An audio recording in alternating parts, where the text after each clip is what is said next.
Yo, what's up? It's your boy Silver Soldier. I'm gonna do my first unboxing video.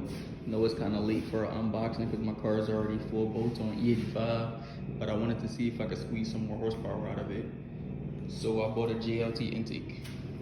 So on 91, because we only have 91 out here, I made 435 horsepower. Don't remember the torque numbers. But on E85, on another Mustang dyno, the 435 was on a Mustang dyno as well. But on E, I made 456 wheel horsepower and 470 torque. So I'm gonna install this JLT and get a tune for it tomorrow. And hopefully by the end of the week, I can get back onto the dyno and see what kind of horsepower it made over the K&N.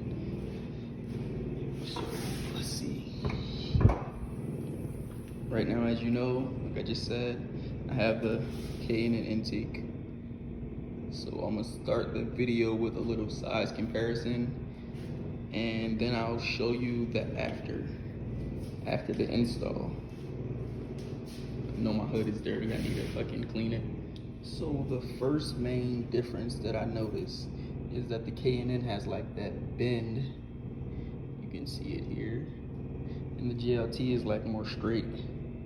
So maybe that'll help with the airflow, maybe not. Another difference is I noticed that the K&N is much smaller than the JLT.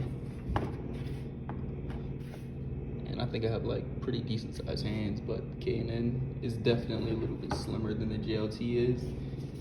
And the actual intake itself, I opened it earlier and tried to compare it. And it's clearly a little bit larger, and there's an opening at the top of the JLT, but the K&N is sealed at the top. I guess they wanted to make it look pretty instead of making it more efficient. But the JLT is definitely at least a little bit larger, and the actual opening will definitely be larger.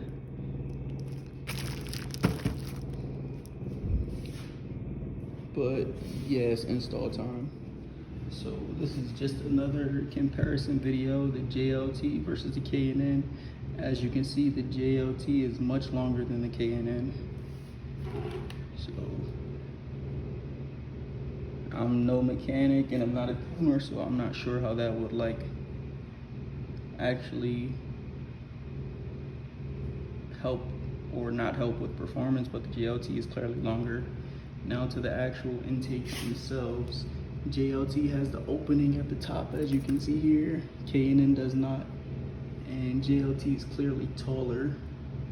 But something that I noticed is that the K&N actually has a wider opening to the intake tubing than the JLT does.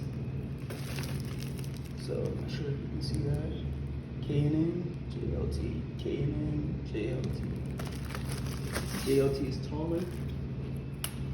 K&N is wider at the bottom, closed at the top though, so I guess that would be less air going in. JLT has a longer intake tube. K&N has a shorter one. Something that I do like about the JLT intake is that it comes with its own, whatever the fuck this is. JLT intake is finally installed. So this shit took me probably about a fucking hour. So one of the worst things was getting this little fucking plastic JLT piece to fit onto the 103mm throttle body, because I have a K-Tech throttle body, but this end was too short.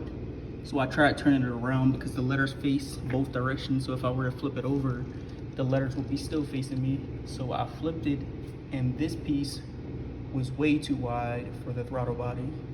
So I ended up having to use a lighter and heat up the plastic piece and stretch it around the throttle body. Then the fitment of the fucking JLT is pretty trash. So it's pushing up against the fan. Like the K&N had like plenty of space the way it was indented and curved in. But hopefully this shit brings in some gains. But here it is. JLT 5-inch intake installed.